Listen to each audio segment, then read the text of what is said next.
Independent ডিজিটালে স্বাগতম।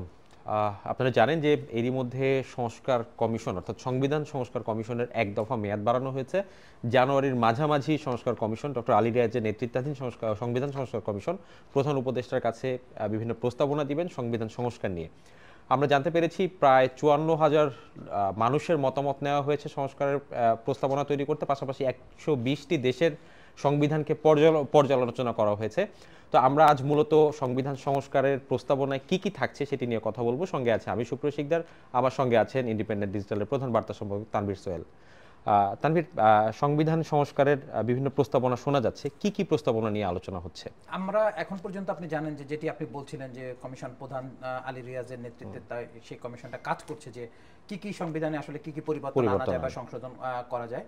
তো সেখান থেকে যে কথাগুলো এখন পর্যন্ত জানা যাচ্ছে, যদিও এটি কিন্তু আমরা আগে দর্শকদেরকে বলে রাখি যে এটা চূড়ান্ত না, তারা এখনো প্রস্তাবনাটাই ডক্টর মোহাম্মদ ইউনূস কাছে এখনো পর্যন্ত দেননি। তো আশা করা যাচ্ছে যে হয়তো মিড জানুয়ারি ১৫ জানুয়ারি পর্যন্ত যে মেয়াদ বাড়িয়েছে তার মধ্যেই হয়তো তারা এটি ডক্টর ইউনূসের হাতে দিবেন, তখন এটি আসলে চূড়ান্ত হবে। তার আগ পর্যন্ত যে কয়েকটি বিষয় জানা যাচ্ছে তার মধ্যে একটা বিষয় আসছে যে রাষ্ট্রপতি সরাসরি ভোটে রাষ্ট্রপতি নির্বাচন করার বিষয়টি আসছে যে রাষ্ট্রপতি প্রধানমন্ত্রী ক্ষমতার ভারসাম্য নিয়ে কথা হচ্ছে, যে এরপরে দ্বিকক্ষ বিশিষ্ট পার্লামেন্টের কথা বলা হচ্ছে যে কোনো প্রধানমন্ত্রীর পরপর ২ মেয়াদের বেশি ক্ষমতা, মানে ২ মেয়াদের বেশি প্রধানমন্ত্রী থাকতে পারবেন না।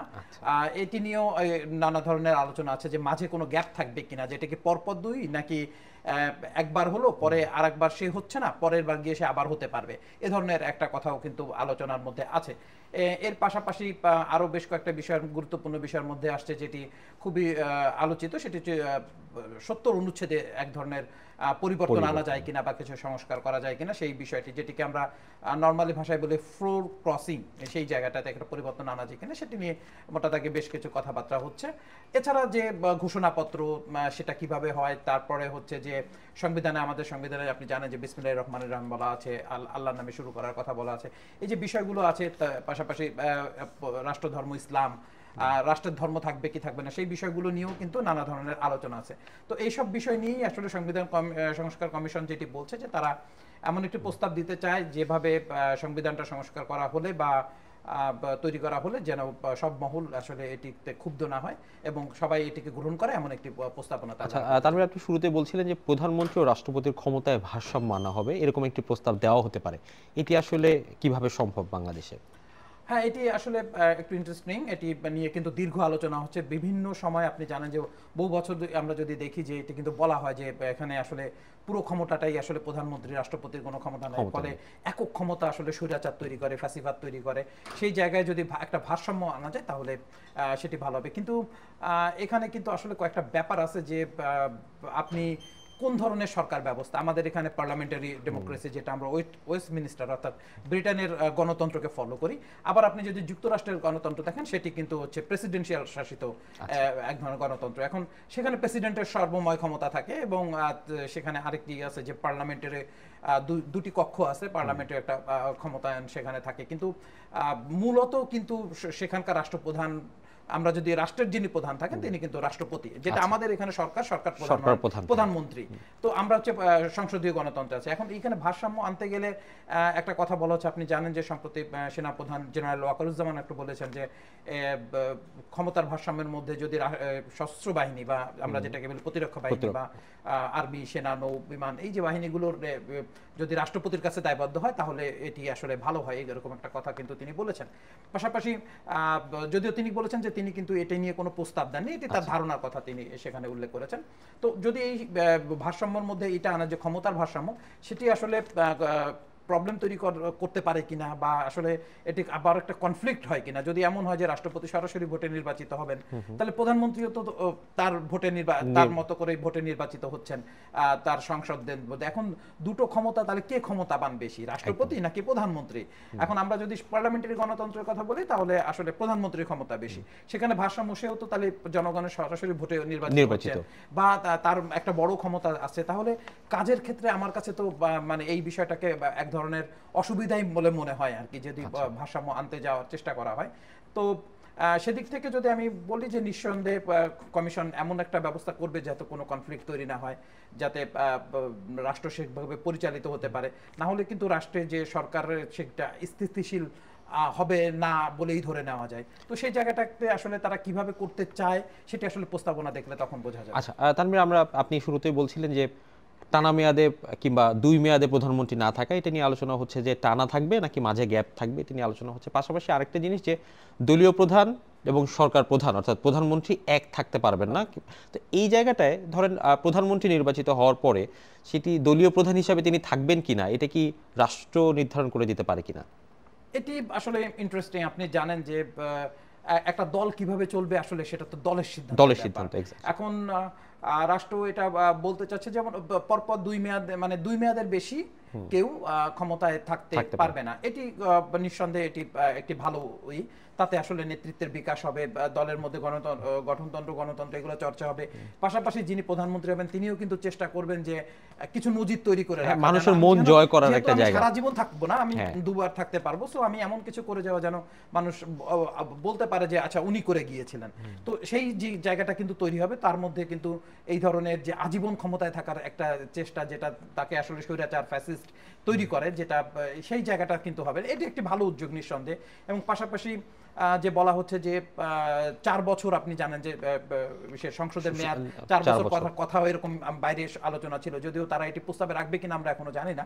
তো সেটিও কিন্তু খারাপ না, কারণ আমরা যেহেতু তত্ত্বাবধায়ক সরকার ব্যবস্থা যদি আবার ফিরে আসে তাহলে কিন্তু 4 বছরের পর আরো 3 মাস থাকবে তত্ত্বাবধায়ক সরকার। অর্থাৎ যদি 5 বছর হয় তাহলে আসলে পরবর্তী সরকার আসতে যাচ্ছে 5 বছর 3 মাস পরে গিয়ে। তো সেখানে 4 বছর এবং 4 বছর 3 মাস, নিঃসন্দেহে এটি আমার কাছে মনে হচ্ছে যে এটি ভালোই ব্যবস্থা হতে পারে। সেটি নিশ্চয়ই আলোচনা করে তারা সেটা সিদ্ধান্ত নেবেন। এবং দ্বিতীয় যে আপনি কোশ্চেনটা করলেন যে যিনি প্রধানমন্ত্রী তিনি দলের প্রধান থাকতে পারবেন না, এটা এই ধরনের একটি সংবিধান সংস্কারের মাধ্যমে সেটি আনা হবে। আমার কাছে আসলে দল কিভাবে পরিচালিত হবে, দলের কে কোন পদে থাকবে, এটি সরকার নির্ধারণ করতে যাওয়া বা রাষ্ট্র নির্ধারণ করতে যাওয়াটা কঠিন। কারণ এটা দলের একান্তই নিজস্ব ব্যাপার। দলের মধ্যে যদি এই চর্চা না থাকে, পৃথিবীর অনেক দেশে, ভালো ভালো দেশগুলোতে তো এই চর্চা আছে যে কে প্রধানমন্ত্রী থাকতেছেন, কে তার দলের প্রধান, এটা অনেক সময় জানাও যায় না, বোঝাও যায় না কিন্তু সবকিছুতে। তো সেই জায়গা থেকে আমার কাছে মনে হয়েছে যে এ ধরনের আইন আসলে টেকসই কিনা সেটা যথেষ্ট থাকে, কারণ এটা দল বুঝতে হবে যে আমার দলের প্রধান কে হবে। এমন তো হতে পারে যে ওই মুহূর্তে উনি ছাড়া করার মতো দল পরিচালনার জন্য দলের জন্য চিনি সবচেয়ে ভালো ব্যক্তি, তাহলে কি দল স্যাক্রিফাইস করবে না প্রধানমন্ত্রী স্যাক্রিফাইস, এটি নিয়ে একটা দানা পড়েন দুটা না কিন্তু তখন তৈরি হতে পারে। তো দলের বিষয়টা দলের উপরে ছেড়ে দেওয়া উচিত এবং দলগুলো কিভাবে গণতান্ত্রিক হতে পারে সেই চেষ্টা করা যেতে পারে। যেমন বিশেষ করে ভোটের আগে যে স্থানীয় প্রত্যক্ষ ভোট হতেই হবে, এটা বাধ্যতামূলক করা এবং এটা মেনে চলতে হবে। যে সেক্ষেত্রে কিন্তু আপনাকে দেখা যাবে যে নির্বাচনের 3 মাস আগের থেকে না 6 মাস আগের থেকেই দলগুলো কিন্তু প্রিপারেশন নেওয়া শুরু করতে হবে, যে আমার লোকালি আমার নেতাকর্মীদের ভোট বা স্থানীয়দের ভোটের মাধ্যমে একটা, যে অনেক দেশেই আছে আপনি জানেন যে ডেমোক্রেটদের আছে, আমেরিকাতে এই জিনিসটা আছে, সেটা হতে পারে। কিন্তু আমার কাছে মনে হয় যে দলের উপরে কোনো প্রেসার চাপিয়ে দেওয়াটা আসলে দলগুলো শেষ পর্যন্ত, কারণ আলটিমেট তো দেশ চালাবে তারা কিন্তু এটা এই ধরনের সংস্কার বাতিলও করে দিতে পারে। তো সেটি বুঝে শুনে এগোনোই ভালো হবে। আচ্ছা তানভীর, আপনি রাজনৈতিক দলের কথা বলছিলেন, সেই জায়গাটায় আমরা দেখেছি যে সংবিধানের 70-এর অনুচ্ছেদ পরিবর্তন নিয়ে একটি আলোচনার প্রস্তাব এসেছে, সেটি নিয়ে বিএনপিও কিছুটা দ্বিমত করেছে কিংবা তারা সরাসরি একমত পোষণ করেনি। এই জায়গাটায় আসলে 70-এর অনুচ্ছেদে কি আছে, সংবিধানের 70-এর অনুচ্ছেদে, আর কেন এই পরিবর্তনটা আনা হচ্ছে? 70-এর অনুচ্ছেদটাকে আমাদের এখানে অনেক সময় বলা হয় যে খুবই অগণতান্ত্রিক। ওইভাবে আসলে দূর দৃষ্টি দিয়ে যদি আপনি দেখেন তাহলে বিষয়টা হয়তো ঠিক যে এটি একটি অগণতান্ত্রিক ধারা কি না সেটি নিয়ে আলোচনা হতে পারে। এটি হচ্ছে মূলত ফ্লোর ক্রসিং, অর্থাৎ আপনি আমাদের সংবিধানের নিয়ম অনুযায়ী যে দল, মানে যে সংসদে যে সরকারের এমপি, সে কিন্তু তার দলের পক্ষেই তাকে ভোট দিতে হবে, বিপক্ষে সে ভোট দিতে পারবে না। তো এটি হচ্ছে 70 অনুচ্ছেদের মূল জায়গাটাতে। এই জায়গাটা আসলে কেন আনা হয়েছে সেটা একটু জানা দরকার। কারণ হচ্ছে যে আপনি যদি এই দলের বিপক্ষে ভোট দেওয়ার সিস্টেমটা যদি থাকে, অর্থাৎ 70 অনুচ্ছেদ যদি না থাকে, তাহলে আসলে দেখা যাবে সকাল বিকাল এমপি কেনা বেচা শুরু হয়ে যাবে। হ্যাঁ, তো দেখা যাচ্ছে যে ধরুন যে সরকারটা ক্ষমতায় আসছে সে হয়তো 152টা বা 55টা আসন নিয়ে ক্ষমতায় আসছে, একেবারে টাইটায়, অর্থাৎ 151টা থাকলে সে ক্ষমতায় থাকতে পারে। তার মানে সে 5টা বা 6টা এমপি কে যদি আপনি ওখান থেকে ভাগায় আমার পক্ষে নিয়ে আসতে পারেন, সেটা প্রচুর টাকা দিয়ে হতে পারে, সুবিধা দিয়ে হতে পারে, অনেক কিছু দিয়ে হতে পারে, বিরোধী দল সেটা নিল, তাহলে কিন্তু সরকার ভেঙে যাবে, সঙ্গে সঙ্গে সরকার ভেঙে যাবে। পাশাপাশি আপনি যদি আইন তৈরি করতে যান বাধাগ্রস্ত হবেন। এই যে প্রবলেমগুলো, তো মানে যখন আপনার বিরুদ্ধে ভোটে যাবে তখন কিন্তু আপনি আইনও ঠিক মতো তৈরি করতে পারবেন না, তারা অনেকটা বিপক্ষে। এখন আমাদের এই অনুচ্ছেদের যেটা সংসদে বাধা নাই সেটা হচ্ছে যে দলের বিরুদ্ধে কিন্তু সমালোচনা করতে কোনো বাধা নাই, আইনের বিরুদ্ধে কথা বলতে কোনো বাধা নাই, কিন্তু ভোট দেওয়ার সময় এটাই দিতে হবে যে দল, আমার সরকার বা আমার দল যেটা চায় সে তাকেই ভোট দিতে হবে, এর বাইরে আমি ভোট দিতে পারবো না।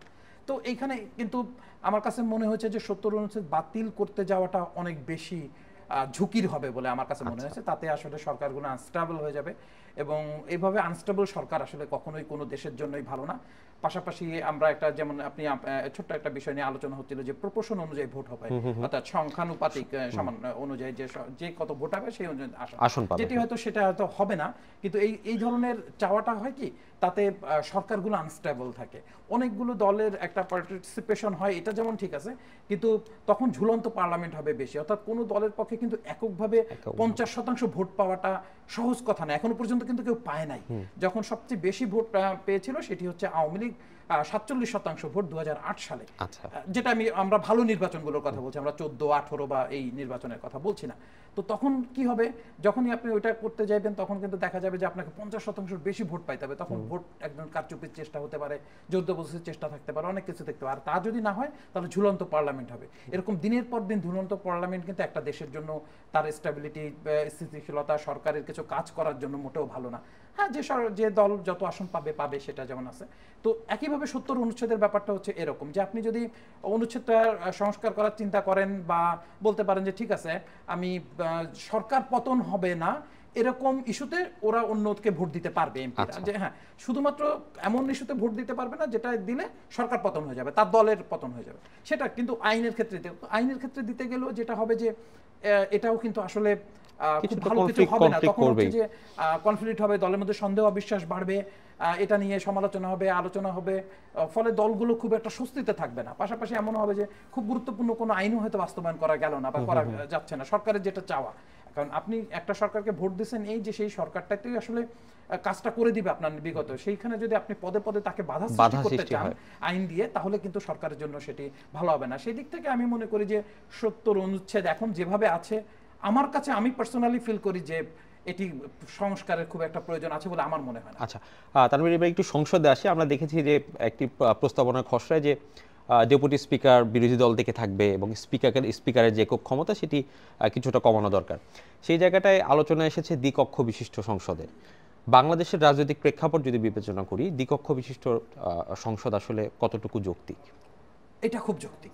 এই প্রসঙ্গটায় আমি নিঃসন্দেহে আমি বলবো যে যদি বাংলাদেশে দ্বিকক্ষ বিশিষ্ট পার্লামেন্ট করা যায় সেটা হবে সবচেয়ে ভালো একটা কাজ। এবং আপনি যেটা বলছেন যে চেক অ্যান্ড ব্যালেন্সের কথা যদি বলেন, সরকার রাষ্ট্রের সঙ্গে একটা ব্যালেন্সের কথা বলেন, প্রধানমন্ত্রীর ক্ষমতার জায়গায় যদি বলেন, তাহলে সবকিছু মিলায় যদি করতে হয় তাহলে কিন্তু আসলে দ্বিকক্ষ বিশিষ্ট সংসদের কোনো বিকল্প নাই। আমাদের এখানে এক কক্ষ বিশিষ্ট একটা সংসদ আছে, যেটা আমরা ভারতে যেমন বলে লোকসভা এবং রাজ্যসভা, নিম্নকক্ষ, উচ্চকক্ষ, এই যে ব্যাপারগুলো আছে, যুক্তরাষ্ট্রে যেমন আছে আপনার সিনেট এবং হচ্ছে যে কংগ্রেস, দুটো ভাগ করা আছে।